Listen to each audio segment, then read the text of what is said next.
expected to meet the woman of his dreams, but there she was strolling along in the moonlight beside the cemetery.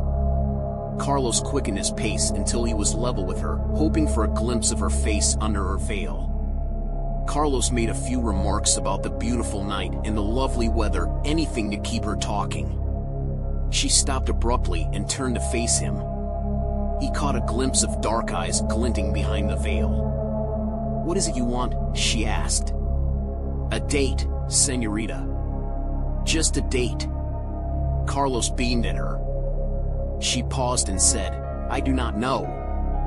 Ask me again in this place at this time tomorrow night, and we shall see." Carlos's heart leapt in his chest. So she was playing hard to get? Well, fair enough. He would see her tomorrow, and then she would fall into his arms. The next day dragged by for the infatuated Carlos, and he had trouble concentrating on his work.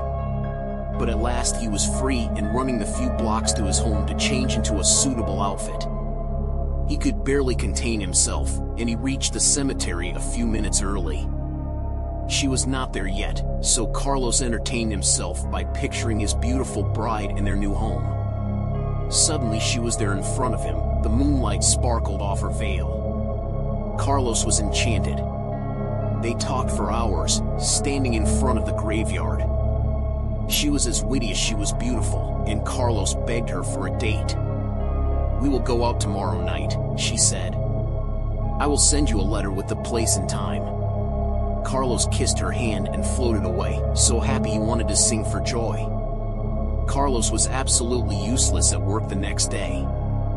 After work, he rushed home and found a letter in his mailbox. Eagerly he read it, not pausing to wonder how she knew where he lived. Then he ran next door to show it to Diego, his closest cousin.